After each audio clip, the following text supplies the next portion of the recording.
네, 안녕하세요. 저는 포항공과대학교 환경공학부의 송우철이라고 합니다. 일단 오늘 이렇게 좋은 세미나 자리에 초청해 주신 어, 정진환 교수님께 너무 감사의 말씀 드리면서 오늘 발표를 한번 시작해 보도록 하겠습니다.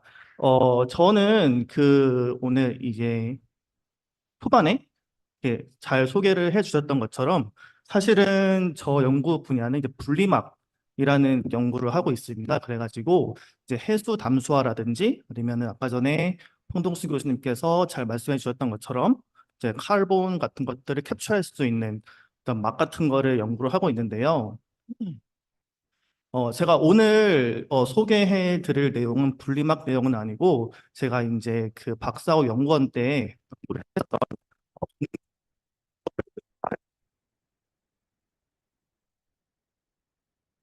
한국이 좋아가지고 작년에 들어오게 됐었는데 발표를 다니다 보니까 이 주제를 조금 더 좋아해 주시는 것 같더라고요. 조금 더 라이트하게 조금 즐기실 수 있을 것 같아가지고 이 주제에 대해서 말씀을 드려보도록 하겠습니다. 이제 요즘에 그 뉴스 미디어 같은 거 보시면은 뭐 탄소 관련해서 뭐 이상 기후 이런 것들은 워낙에 많이 들어보셨죠? 이상 기후가 일어나고 있고 우리가 이제 글로벌적으로 환경 문제 가장 이슈가 되는 부분 중 하나인데 거기서 이제 생기는 문제 중에 한 개가 이제 이런 어떻게 되지? 환경 문제 중에 하나가 이런 것처럼 이제 물 부족 현상에 대해서 많이 들어보셨을 거라고 생각이 듭니다. 뭐 예를 들면은 어, 여기 현재 보고 계신 그 지도는 그 전 세계에서 각각의 지역에서 사람들이 그 안전한 식수를 얼마나 쉽게 얻을 수 있는지 없는지를 나타내고 있는 그래프인데요. 예를 들면은 여기 보시면은 여기 이제 SMW라고 하는 SMDW라고 하는 인덱스가 있죠. 이게 의미하는 것은 이렇게 우리나라가 자, 네. 여기에 위치를 했죠. 이게 색깔이 연하다는 것은 일단 우리나라에서 여러분들이 이게 물이 필요할 때 필요하면은 돈을 지불을 하고 물을 마실 수가 있죠. 그죠? 그런데 그 말인즉슨 우리는 그 물 값이 비싸고 싸고를 떠나서 일단 우리가 필요하면은 언제 어디서든 비용을 지불을 하고 이제 물을 확보를 할 수 있다는 것을 의미를 하게 됩니다. 근데 반면에 이런 지역들 같은 경우에는 일단은 사람들이 돈이 아무리 많아도 그 지역에서 이제 물이 없어요.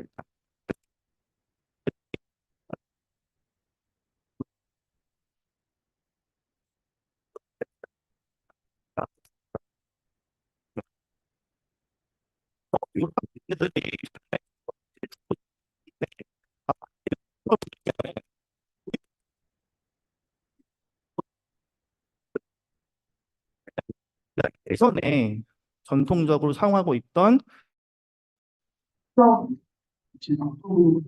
어,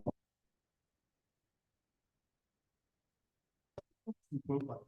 그래서 이제 전통적 수정이라고 하면은 아마도 보시는 것처럼 이제 강이라든지 뭐 집효수, 뭐 지하수 같은 것들이 있겠죠. 그래서 이런 것들이 계속 줄어들다 보니까 최근에 이제 물 부족 관련해서 우리가 이제 지속 가능한 물 수자원을 찾고자 하는 노력들이 계속되고 있고 그런 측면에서 보시는 것처럼 지속 가능한 이제 얼터네이티브 워터소스라고 해가지고 대체 수자원을 찾고자 하는 노력들이 최근에 많이 이루어지고 있습니다. 그래서 자, 요 지도를 한번 가지고 와 봤는데요. 우리가 대체 수자원을 찾는 게 얼마나 중요하냐고 하면은 예를 들면은 제가 요 지도에 아까 보여드렸던 것처럼 이제 색깔이 사우디아라비아와 싱가포르 두 나라의 표시를 해놨는데 이 두 나라 보시면은 요 안전한 식수를 확보할 수 있는 지표가 굉장히 옅은 색깔인 걸 볼 수가 있죠. 그죠? 그 말인즉슨 사우디아라비아랑 싱가포르에서는 여러분들이 필요하면은 돈을 내고 물을 먹을 수가 있어요. 이게 얼마나 비싸든 싸든 간에. 그런데 똑같은 지도를 오른쪽에 보시면은 저거는 이제 색깔이 빨간색, 노란색이 있는데 같은 나라를 보시면은 사우디도 색깔 굉장히 빨갛고 싱가포르도 굉장히 색깔이 짙은 거를 볼 수가 있습니다. 그래서 저 오른쪽에 있는 그래프가 나타내는 것은 그 지역들이 그 전통적으로 물리적인 워터 스트레스가 얼마나 심한지를 보여주는 거예요. 그죠? 이상하죠? 사우디는 물 스트레스가 굉장히 심한데 어쨌든 사람들이 원하면은 돈을 내고 물을 먹을 수가 있어요. 그죠? 이게 가능해진 이유 중에 한 개가 여기 타이틀에 원래 있었는데 그 대체 수자원으로서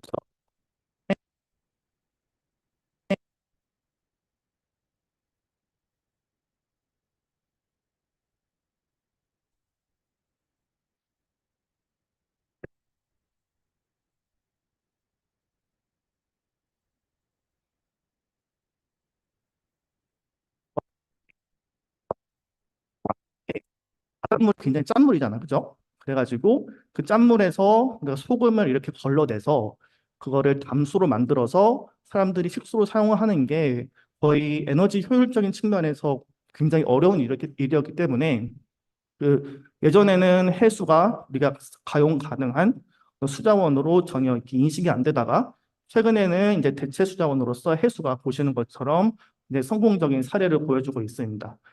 그래서 어, 제 기억에 한 2년 쯤에 TV 틀면은 그 CF에서 디모 중공업에서 뭐 사람의 뭐 가치를 살리는 기술, 뭐 사람을 살리는 기술을 해가지고 그 해수 담수화 광고가 엄청 많이 나왔던 적이 있었거든요. 그래서 우리나라가 실제로 우리나라 중공업들이 해수 같은 것들을 담수화하는 플랜트 굉장히 잘 건설하고 있고 우리나라도 그쪽 분야에 있어서는 굉장히 선두그룹, 글로벌적으로 선두그룹이라고 말씀을 드리고 싶습니다. 그런데 문제는 이제 보셨던 것처럼 이제 우리가 이전에는 뭐 강물 같은 것들을 사용하고 있다가 줄어들었고 그래서 어, 그 이전에 쓰이지 않았던 해수를 대체 수자원으로 쓰자까지는 좋은데 보시는 것처럼 이런 지역들 있죠. 이제 내륙 지역들 그러다 보니까 특히 이제 해수에 대한 접근성이 전혀 없는 지역에서는 그러면 어떻게 해수를 담수화를 할 수 있는 기술이 있더라도 우리가 요 수자원들을 활용을 할 수가 없는 물리적인 상황이 발생을 하게 되고 그러다 보니까 이제 사람들이 근본적으로 우리가 뭐 경제성을 떠나서 사람들이 살아가는 데 꼭 필요한 물에 대한 액세스가 없는 그런 문제가 발생하고 있는데 그런 문제들이 말씀드렸던 것처럼 기후 변화와 맞물려 가지고 날이 갈수록 심화되고 있고 그래서 이러한 내륙 지역에서 우리가 지속 가능하게 물을 서플라이 할 수 있는 대체 수자원을 찾아야 된다라고 하는 게 제가 오늘 말씀드리고 싶은 발표 내용 중에 하나라고 말씀을 드리고 싶습니다. 그래서 그 타이틀에서 보셨던 것처럼 그러면 우리가 이 지구상에 그 키워드는 이런 것 같아요. 언제든 어디서든 심지어 지금 이 순간에서도 여러분들이 물론 이제 잘 물병 하나씩 갖고 계시지만 우리가 어느 곳에서든 액세스할 수 있는 수자원이 뭐가 있을까 생각을 해보시면은 사실 지구상에 공기 중에 물이 떠다니죠, 그죠? 그러다 보니까 우리가 어디서든 이게 액세스를 할 수 있는 수자원으로서 공기 중에 있는 물을 잘 활용을 해보자라고 하는 게 최근에 또 연구가 많이 되고 있습니다. 그래서 제가 한번 계산을 한번 해봤는데요. 그 공기 중에 물이 얼마나 많이 있는가 생각을 해보시면은 실제로 그 전 세계에 있는 모든 사람들이 하루에 50리터씩 한 100년 동안 쓰고도 남을 만한 물이 그 공기 중에 있고 그래서 50리터가 의미하는 것은 이제 WHO에서 사람이 좀 사람답게 살 수 있는 하루에 우리가 필요한 물의 권장량이라고 합니다. 그러다 보니까 이런 걸 좀 고려를 해 보시면은 우리가 공기 중에 있는 물을 잘 활용을 해 보면은 아마도 이제 미래에 우리가 뭐 전통적인 수자원이라든지 해수 같은 수자원들이 부족한 지역에서 우리가 어떤 사람들의 보건 문제를 해결해 줄 수 있는 수자원으로서 활용이 될 수 있지 않을까라고 하는 게 최근에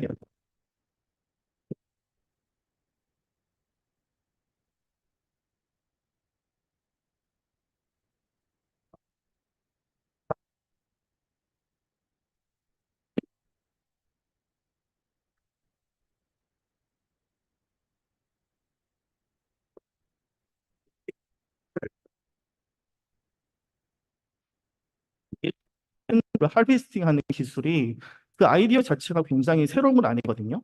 그래가지고 그 역사를 이렇게 뒤돌아보면은 그런 기술들 혹은 이러한 원리를 활용을 하고자 하고 했던 시도들은 꾸준히 있어 왔습니다. 예를 들면은 보시는 것 같은 경우에는 이제 뭐 포그 캐쳐라고 하는데 이게 뭐 새로운 기술은 아니고 보시는 것처럼 이렇게 안개가 많이 끼는 지역에 안개가 막 보이죠, 그죠? 그런 지역에 이런 그물망 같은 걸 설치를 해놓고 그러면은 안개가 그물망을 통과를 할 때 그 그물망 표면에 물방울이 맺혀가지고 커지면은 이렇게 중력에 의해서 떨어지고 그래서 이러한 것들을 모아서 실제로 공업 용수라든지 농업 용수로 사용을 하려는 시도들이 많이 있어 왔습니다. 그런데 뭐 이런 기술의 문제점 아니 문제점 같은 경우에는 보시는 것처럼 일단은 그 안개가 많이 끼어있는 지역에서 쓸 수 있겠죠. 실제로 캘리포니아 같은 데서 많이 쓰이고 있는데 그래서 실제로 안개가 낀다는 것은 공기 중에 있는 물 분자들이 이제 리퀴드 워터로 이렇게 이미 드랍넷으로 존재를 하는 거다 보니까 이렇게 안개가 많이 끼는 지역에서는 이제 그 지역적으로 워터 스트레스가 이렇게 많이 높지 않을 확률이 높아요. 그래서 이러한 기술들은 이제 우리가 워터 스트레스가 극심한 지역에서는 잘 사용이 될 수 없는 그런 단점을 가지고 있고 네, 그리고 이제 또 다른 제가 기술 중에 한 개는 요거는 제가 연구를 하면서 저도 새로 알게 된 기술 중 한 개고 굉장히 재밌게 봤었던 기술 중 한 개인데 이제 복사 냉각 기술이라고 있습니다. 이게 뭐라고 하면은 우리가 이제 우주에 그 모든 온도를 가지고 있는 물체들 있죠. 템퍼러처 바디들. 이런 템퍼러처 바디들은 주변으로 에너지를 발산을 하거든요. 레이디에이션 폼으로. 그래서 여러분들이 이제 밤에 뭐 이렇게 적외선, 투시경으로 보면은 사람들을 볼 수가 있죠.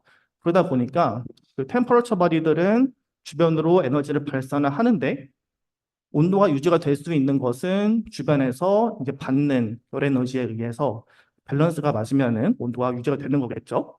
그래서 실제로 이 기술이 어떤 원리를 활용하는 거냐고 하면은 이렇게 생긴 어떤 장치를 개발을 합니다. 그래가지고 그 어떤 레디에이션 에너지를 저기 맑은 하늘에 설치를 해놓으면은 에너지가 우주까지 이렇게 발산이 될 수 있게 하는 거예요. 이렇게 잘 구름이 없어야 돼요. 구름이 없어야지 에너지가 잘 발산이 됩니다. 그러면은 우리가 주변에서 그 힛 컨벡션에 의해서 얻는 열보다 우리가 내보내는 에너지가 더 많게 돼요. 그러면은 이런 장치가 우리가 전기 같은 거를 전혀 안 쓰고 에너지가 막 나가니까 온도가 떨어지게 됩니다. 그래서 이 국소적으로 보시는 것처럼 이런 부분에서 온도가 떨어지니까 온도가 떨어지면은 습도가 올라가겠죠. 그래서 거기에서 주변에 있는 물들이 이렇게 컨덴세이션이 돼가지고 물을 하비스팅을 할 수가 있어요. 그래서 이런 장치 같은 경우에는 전기 같은 걸 전혀 안 쓰고 그냥 이렇게 맑은 하늘에다 설치를 해놓으면은 얘네들이 그 에너지를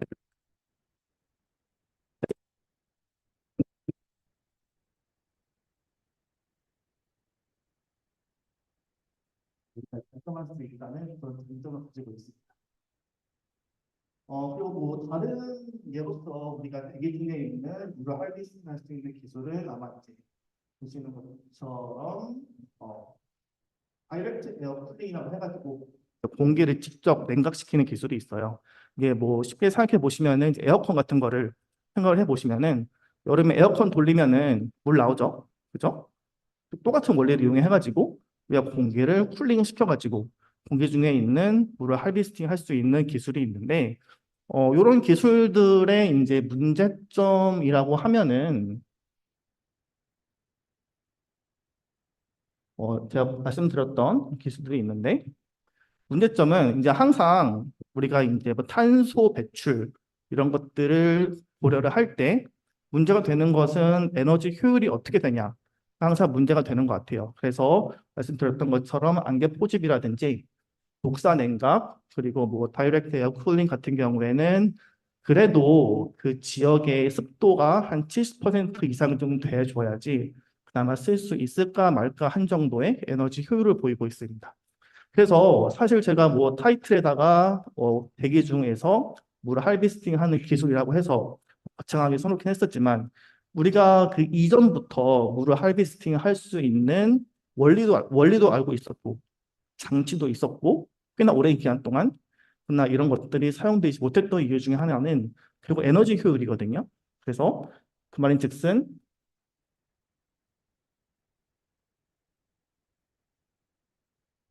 제가 서두에 말씀드렸던 것처럼 그 전통적으로 워터 스트레스 레벨이 굉장히 심한 지역에서는 보통 이게 낮에는 한 습도가 40% 아니 5% 정도 되고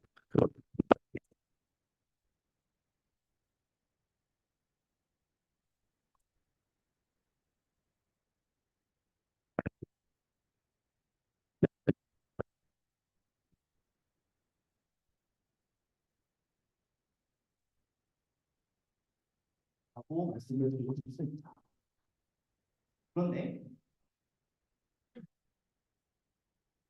제가 오늘 이제 말씀드릴 내용은 말씀드렸던 것처럼 우리가 이미 공기 중에 있는 무료 할배시킨 할수 있는 원리를 알고 있는데 이런 것들을 에너지 효율적으로 할 수 있는 어떤 그런 메커니즘을 구현할 수 있는 소재가 최근에 개발이 됐습니다. 예를 들면은 소재를 연구하고 있거든요. 그래서 어떤 소재냐고 하면은 보시는 것처럼 이제 금속 유기 골격체라고 하는 보시는 굉장히 분자 레벨에서 다공성 성질을 가지는 물질이 최근에 개발이 됐어요.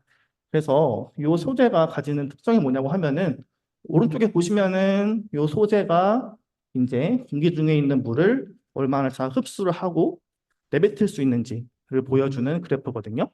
예를 들면은 오른쪽에 보시면 X축은 습도 그리고 Y축은 이 소재가 물을 공기 중에서 먹을 수 있는 저장량을 보여주고 있는데 소재가 이제 습도가 한 20% 정도만 돼도 공기 중에 떠다니는 물 분자들을 잘 흡수를 할 수가 있는 것을 볼 수가 있습니다. 그렇죠? 그리고 두 번째로는 이 소재의 굉장히 좀 흥미로운 포인트 중에 하나는 사실 우리가 그 공기 중에 있는 물을 잘 제거를 할 수 있는 물질들은 많이 있거든요. 예를 들면은 우리가 뭐 제습제라든지 그 옷장에 쓰는 물 먹는 하마 같은 거 생각해 보시면은 물을 잘 먹잖아요. 그죠? 그런데 그런 소재 같은 경우에는 보통 물을 먹고 나면은 뱉어내는데 에너지가 많이 들어요. 그래서 아까 전에 황 교수님께서 말씀하셨던 것처럼 CO2 같은 것들을 이렇게 뭐 잘,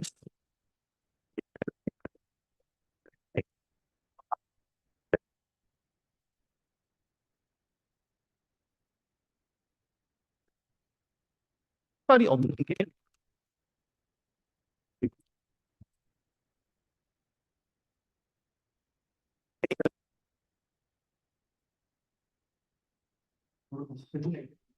그래서 그러니까 열을 주지 않고 우리가 물 분자의 습도만 가지고 물을 먹고 배고를 열 에너지 없이 할 수가 있어요.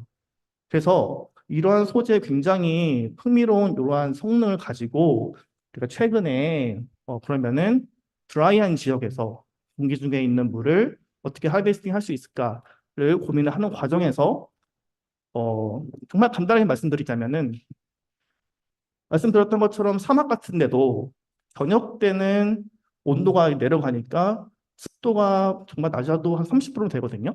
그러다 보니까 근데 공기 중에 습도가 유용되겠죠. 그죠? 그러면은 이 소재를 놔두면은 그냥 이 파우더를 놔두면은 공기 중에서 뭐 이렇게 먹는 거예요. 이렇게 먹고 낮이 되면은 다시 온도가 올라가고 공기 중에 습도가 떨어지겠죠. 그죠? 그러면은 얘 놔두면은 먹었던 물이 다시 나와요. 이렇게. 그래서 나온 물을 잘 모아가지고 이거를 컨덴세이션 시키면은 공기 중에 있는 물을 하비스팅 할 수 있다라는 게 기본적인 원리입니다. 그래서 보시는 것처럼 우리가 이제 밤과 낮 사이에 온도차가 생기는 것은 자연적인 현상이잖아요. 그죠? 우리가 어떤 전기라든지 이런 것들을 주지 않고 밤과 낮 사이에 소재를 이용을 해서 굉장히 드라이한 지역에서 공기 중에 있는 물을 흡수를 하고 또 낮에는 뱉어내 가지고 그 물을 생산을 할 수 있는 그런 기술적 원리를 가지고 있습니다. 그래서 조금만 더 디테일하게 말씀드려 보자면은 예를 들면은 뭐 그러면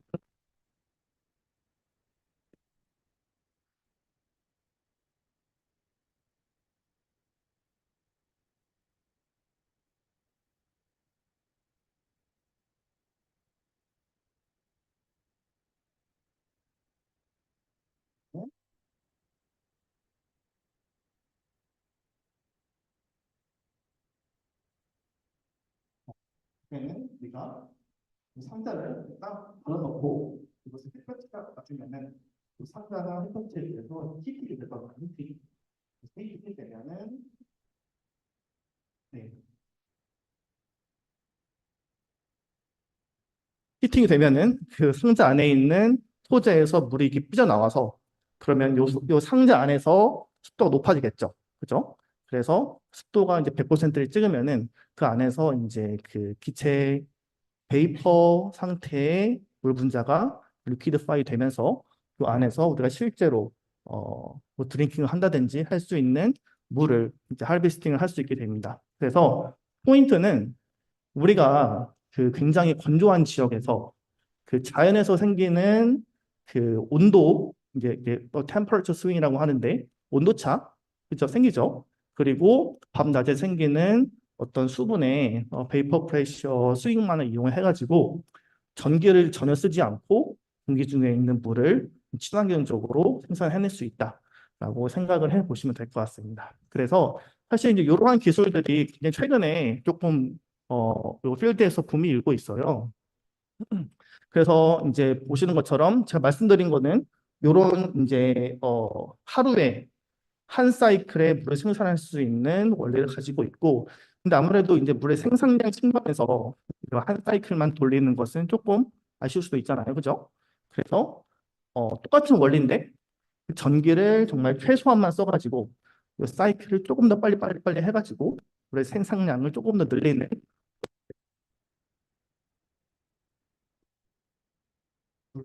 기술이 최근에 연구가 활발해지고 있습니다.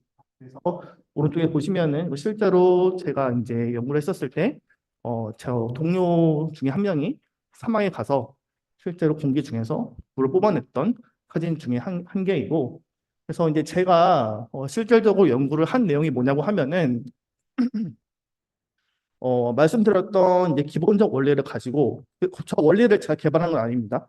아니고 저 지도 교수님께서 개발하셨었는데 제가 이제 그 연구원으로 지도 교수님에 갔더니 저는 이전까지는 그 작은 스케일에서 물질 합성하고 그러는 사람이었는데 너는 엔지니어니까 뭐 디바이스 만들어 봐 라고 하셔가지고 갑자기 디바이스를 만들게 됐어요. 그래서 소재는 이미 개발됐었고 원리를 가지고 실제로 스케일업 할 수 있는 디바이스를 만들어서 실제 필드에서 테스트를 했었습니다. 그래서 이게 제가 개발했었던 디바이스 사진인데 보시는 것처럼 여기 이제 말씀드렸던 소재들이 이렇게 카트리지 형태로 들어가 있죠. 그죠? 그래서 이 카트리지 형태의 어, 구조가 오른쪽에 보시면은 디바이스 안에 들어가 있으면은 밑에 부분은 그 태양빛에 의해서 히팅이 되고 그래서 카트리지에서 물이 탈착이 되면은 여기서 이제 실제로 리퀴드 워터가 피스팅 되는 그런 디바이스를 만들었었습니다. 그래서 말씀드렸던 것처럼 이 디바이스 같은 경우에는 천연에너지만을 이용을 해서 우리가 탄소 중립 이슈가 심한 이때 나가 있는 탄소를 붙잡는 것도 중요하지만 우리가 어떠한 사회적 어떤 뭐 프로세스를 할 때 내보내는 탄소를 줄이는 것도 굉장히 중요하거든요. 그런 측면에서 우리가 탄소 배출이 전혀 없이 물을 지속적으로 생산할 수 있다는 그런 의미를 가지고 있습니다. 그래서 자세히 보시면은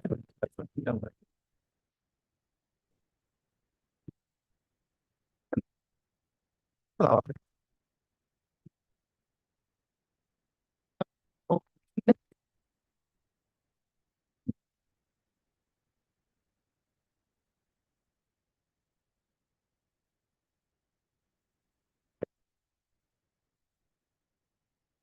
그 디바이스에 대해 말씀드릴 건 아니고 제가 말씀드리고 싶은 거는 우리가 이제 요 디바이스 디자인할 때 요런 것들을 다 고려를 했었거든요. 그러면 우리가 사실 연구실에서는 굉장히 작은 소재 스케일에서 연구를 많이 해요. 근데 그런 것들을 가지고 우리 환경공학자로서 실제로 어떤 문제를 해결하기 위해서는 단순히 하나의 어떤 현상뿐만 아니라 다양한 또 엔지니어링적인 어떤 측면이 들어와줘야 된다고 생각하거든요. 그래서 보시는 것처럼 단순히 소재 개발뿐만 아니라 그 소재가 물을 먹긴 먹는데 얼마나 빨리 잘 먹고 잘 먹은 물을 잘 배출을 하고 이런 것들을 하나의 프로세스로서 공정을 어떻게 최적화할 수 있는 그런 지식들이 필요한 연구였다라고 말씀을 드리고 싶습니다. 그래서 실제로 이런 디바이스를 만들었는데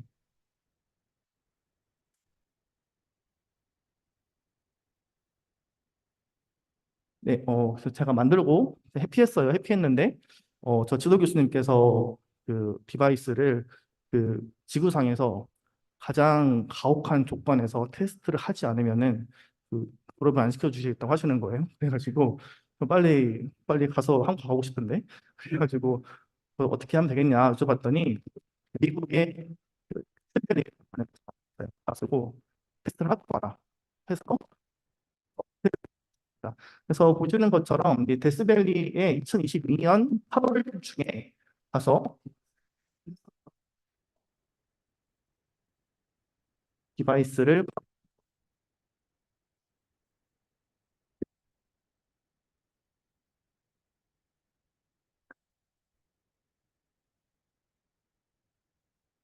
확인을 했었습니다.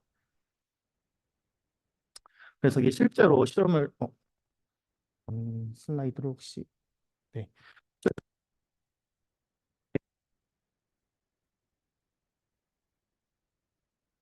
데이터가 있어요. 그 왼쪽에 보시면 그 온도 조건이에요. 보시면은 낮 중에 온도가 최고 온도가 58도까지 올라가더라고요. 진짜 이렇게 호텔 방 나가면은 사우나 온 것처럼 그런 한번 꼭 가보시고 추천합니다.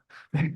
네, 그런 날씨 기후를 가지고 있고 그 밤중에도 최저 온도가 35도 정도 그리고 이제 습도가 이제 낮에는 7% 정도 되는 진짜 어떻게 보면은 극한 상황이잖아요. 그죠? 엄청 드라이하고 이런 상황에서 보시는 것처럼 디바이스를 테스트를 해봤었는데 보시는 것처럼 공기 중에서 물을 전기를 전혀 쓰지 않고 잘 하바시팅을 할 수 있다는 것을 이제 보여줬었습니다. 그래가지고 사실 뭐 사이언티픽한 측면에서는 이미 그 소재가 물을 잘 먹고 뱉을 수 있다는 원리는 잘 나와 있었는데 우리는 이제 실질적인 어떤 환경 관련된 문제를 풀고자 하는 사람들이니까 그런 원리를 이용해가지고 디바이스를 만들어서 이러한 새로운 기술에 대한 가능성을 제시를 했다라고 말씀을 드리고 싶습니다.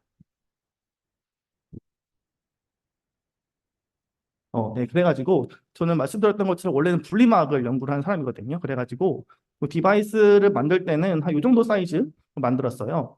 그런데 이제 조금 아쉽죠, 사이즈가. 그래서 나중에 조금 더 스케일업을 할 수 있는 디자인이 뭐가 있을까라 생각을 해보면서 원통형 디자인을 도입을 하게 됐고, 어,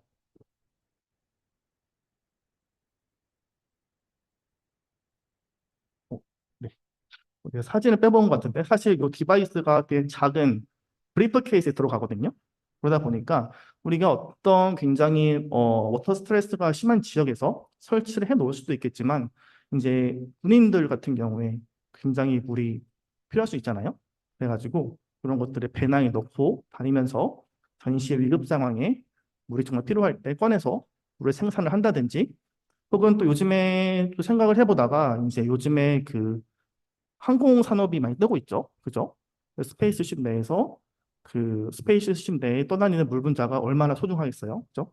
그런 것들을 잘 모아서 사실 우주에서는 태양빛을 바로 받으니까 에너지 문제는 없거든요. 그런 것들을 잘 활용을 해보면은 우리가 물을 주어진 가용량 안에서 얼마나 효율적으로 잘 순환해서 재이용을 할 수 있을지에 대한 해답이 될 수도 있지 않을까라는 생각을 하고 있습니다. 네, 그래서 말씀드렸던 것처럼 저는 작년에 인용이 돼가지고 오늘 발표드린 내용은 제가 스스로 했던 건 아니고 지도 교수님께 100% 서포트를 받고 진행했었던 일이어가지고 다시 한번 이 자리 빌어서 지도 교수님께 감사의 말씀 드리고 싶고 또 경청해 주신 분들께도 감사의 말씀 드리고 싶습니다. 감사합니다.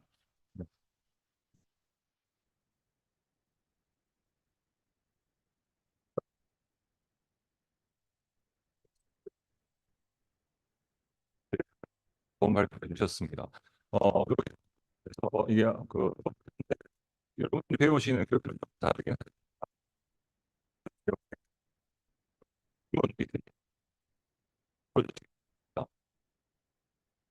네.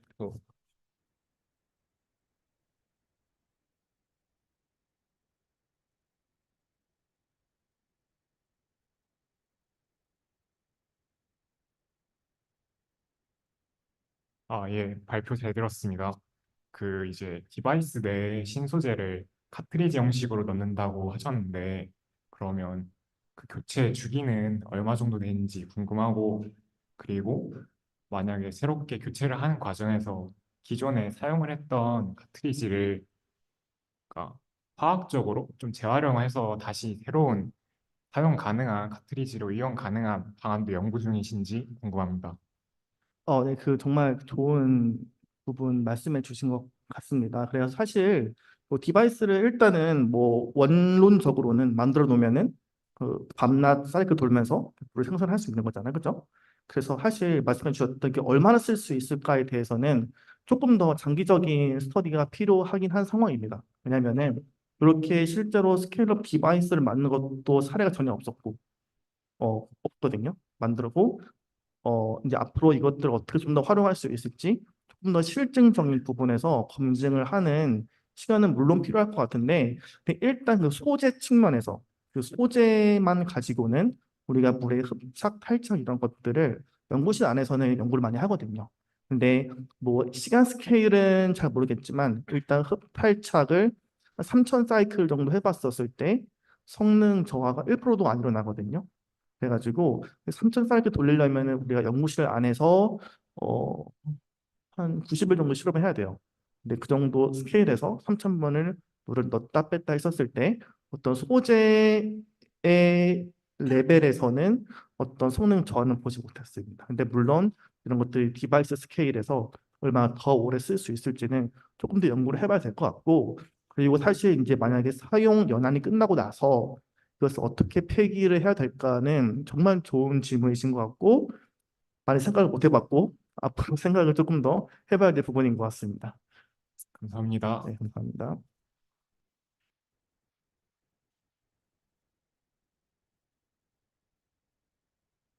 다른 학생들 질문 있으실까요?